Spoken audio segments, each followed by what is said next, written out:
নমস্কাৰ বন্ধুসকল, স্বাগতম চবকে মোৰ চেনেললৈ। আজি আমি ডিছকাছ কৰিম আছাম হিষ্ট্ৰীৰ এনচিয়েণ্ট হিষ্ট্ৰী পাৰ্ট 2। আপোনালোকে যদি আগৰ ভিডিঅ'টো চোৱা নাই তেন্তে তাত চাই ল'ব। প্ৰি হিষ্ট্ৰী তাত দিয়া আছে।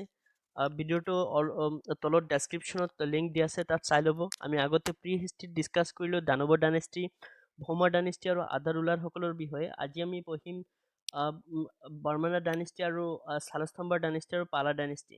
অ'কে, যেতিয়া আদা ৰুলাৰৰ সময়ত কি হ'ল, প্ৰি হিষ্ট্ৰীত সৰু সৰু সাম্ৰাজ্য বা সৰু সৰু ৰাজ্যত ৰজাই ৰাজত্ব কৰি আছিলে। তাৰ পিছত বৰ্মন ডাইনেষ্টিয়ে কামৰূপত ৰাজত্ব কৰিছিলে, আৰু বৰ্মন ডাইনেষ্টিয়ে ৰাজত্ব কৰিছিলে কামৰূপত 350 AD-ৰ পৰা 650 AD লৈ। আৰু বৰ্মন ডাইনেষ্টিৰ ইয়াত ৰজাসকলৰ লিষ্ট এটা দিয়া আছে, চাব পাৰে যে বৰ্মন ডাইনেষ্টিৰ ফাউণ্ডাৰ আছিলে পুষ্য বৰ্মন, সমুদ্ৰ বৰ্মন, বালা বৰ্মন ক্ৰমান্বয়ে আছে। আৰু তাৰপিছত মহেন্দ্ৰ বৰ্মন সেইজন ৰজা আছিলে যিজনে গুপ্তা আৰ্মিৰ লগত ছাকচেছফুলি ৱাৰ কমপ্লিট কৰাৰ পিছত অশ্বমেধ যজ্ঞ কৰিছিলে, ঠিক আছে। আৰু ভাস্কৰ বৰ্মন বহুত ইম্পৰ্টেণ্ট কিং হয়। পুষ্য বৰ্মন কি হয়, বৰ্মন ডাইনেষ্টিৰ ফাউণ্ডাৰ হয়, ঠিক আছে। তেওঁৰ ৰাজত্বকাল আছিল 350 পৰা 380 AD লৈ। সমুদ্ৰ বৰ্মন 380 পৰা 40 AD লৈ ৰাজত্ব কৰিছিলে, আৰু তেওঁ চন্দ্ৰগুপ্তাৰ টুৰ সমসাময়িক কালৰ ৰজা আছিলে। বালা বৰ্মন তেওঁ প্ৰথমজন ৰুলাৰ আছিলে যিয়ে কামৰূপ আৰু কাশ্মীৰৰ লগত সম্পৰ্ক স্থাপন কৰিছিলে।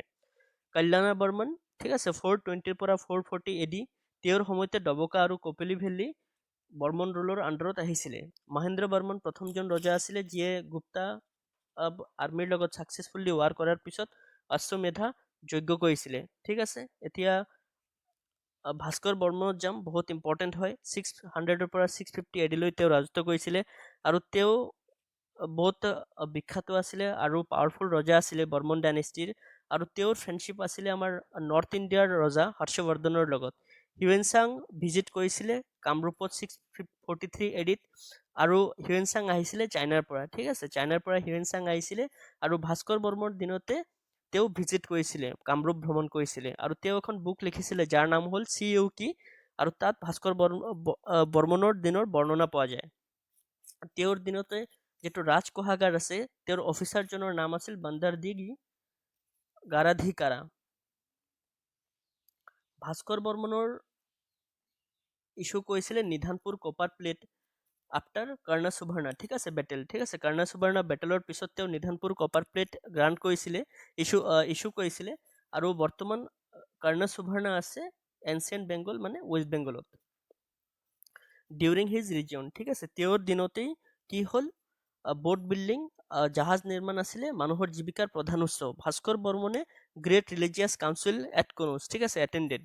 তো ভাস্কৰ বৰ্মনে কনৌজত গ্ৰেট ৰিলিজিয়াছ কাউন্সিল এটেণ্ড কৰিছিলে। তেতিয়া নৰ্থ ইণ্ডিয়াত ৰজা আছিলে হৰ্ষবৰ্ধন, ঠিক আছে, হৰ্ষবৰ্ধন ৰজা আছিলে। আৰু হিউৱেন চাঙৰ অভিনন্দনত, ঠিক আছে, ৱেলকামত হৰ্ষবৰ্ধনে এখন কাউন্সিল পাতিছিলে যাৰ নাম আছিল কনৌজ কাউন্সিল। সেইটো পাতিছিলে 643 AD-ত। আৰু কিয় পাতিছিলে, কাৰণ হৰ্ষবৰ্ধন আছিলে বুদ্ধিজিমত ছাপোৰ্ট কৰিছিলে, সেইকাৰণে তেওঁ মহায়ানা ছেক্ট যিটো আছে বুদ্ধিজিমৰ, তাক প্ৰমোট কৰাৰ কাৰণে কনৌজ কাউন্সিল পাতিছিলে। এতিয়া মোক কমেণ্ট কৰিব যে বুদ্ধিজিমৰ কিমানটা শাখা আছে বা ব্ৰাঞ্চ আছে, ঠিক আছে। তো নেক্সট কি হ'ল, ভাস্কৰ বৰ্মনে যিজন এম্বেচাডৰ ৰাজদূত প্ৰেৰণ কৰিছিলে হৰ্ষবৰ্ধনলৈ, সেইজনৰ নাম আছিল হাংছে ভেগা। ভাস্কৰ বৰ্মন আৰু হৰ্ষবৰ্ধন সমসাময়িক কালৰ ৰজা আছিলে। ভাস্কৰ বৰ্মনক কুমাৰৰ ৰজা বুলিও কোৱা হয়, ঠিক আছে, কিয়, কাৰণ তেওঁ বেচুলাৰ আছিলে।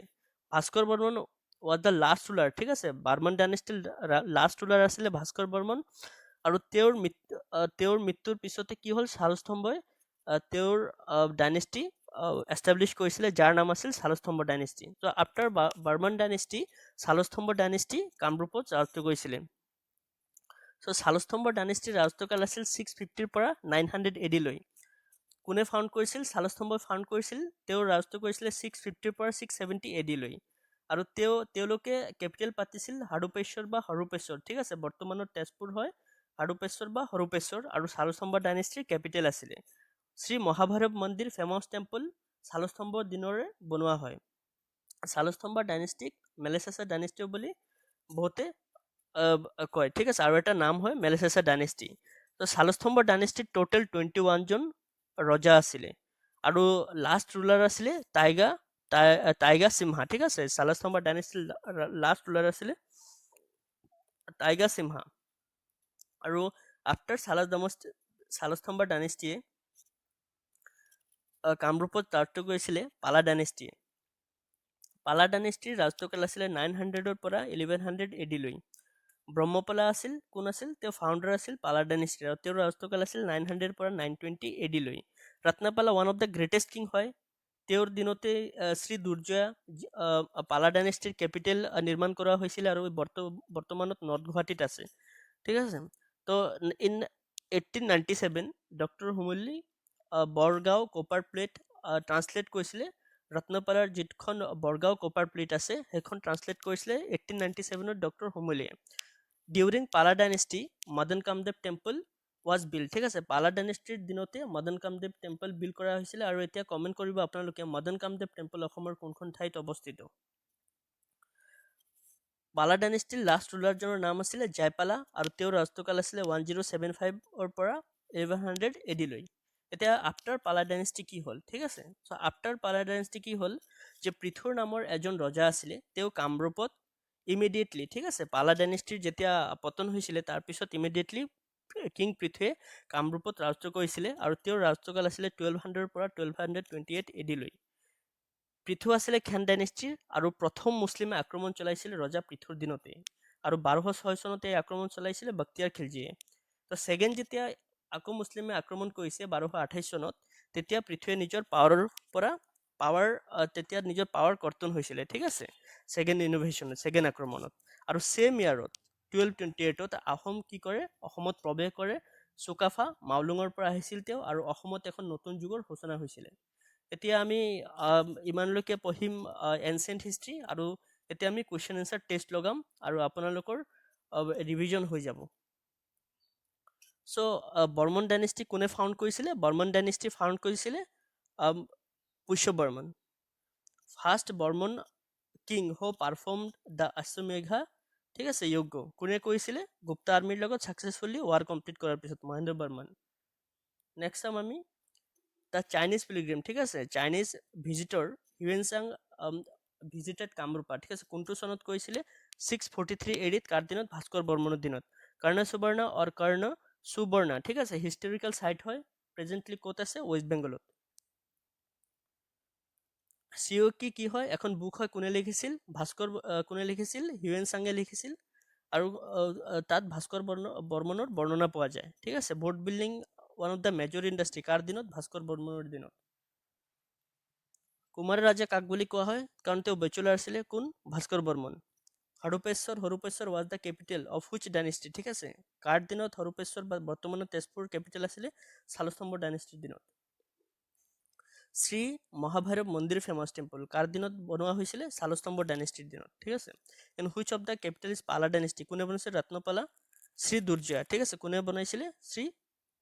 ৰত্নপালাই বিল্ড কৰিছিলে শ্ৰী দুৰ্জয়া, নৰ্থ গুৱাহাটীত আছে।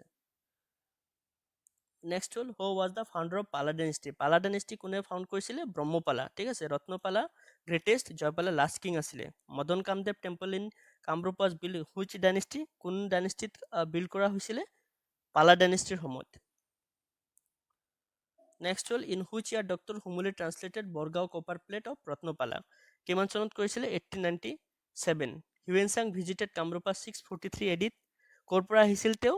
চাইনাৰ পৰা। The first Muslim invasion of Kamrup, ঠিক আছে, প্ৰথম মুছলিমে আক্ৰমণ চলাইছিল কাৰ দিনত? কিং পৃথু, ঠিক আছে, খান ডাইনেষ্টিৰ ৰজা কিং পৃথুৰ দিনত মুছলিমে প্ৰথম আক্ৰমণ চলাইছিলে 1206 চনত। তেতিয়া আক্ৰমণ চলাইছে বখতিয়াৰ খিলজীয়ে, ঠিক আছে। এতিয়া আমি নেক্সট মেডিভেল আৰু মডাৰ্ণ হিষ্ট্ৰীলৈ গুচি যাম। ভিডিঅ'টি ভাল পালে লাইক কমেণ্ট শ্বেয়াৰ কৰিব, আৰু থেংক ইউ ফৰ ৱাচিং।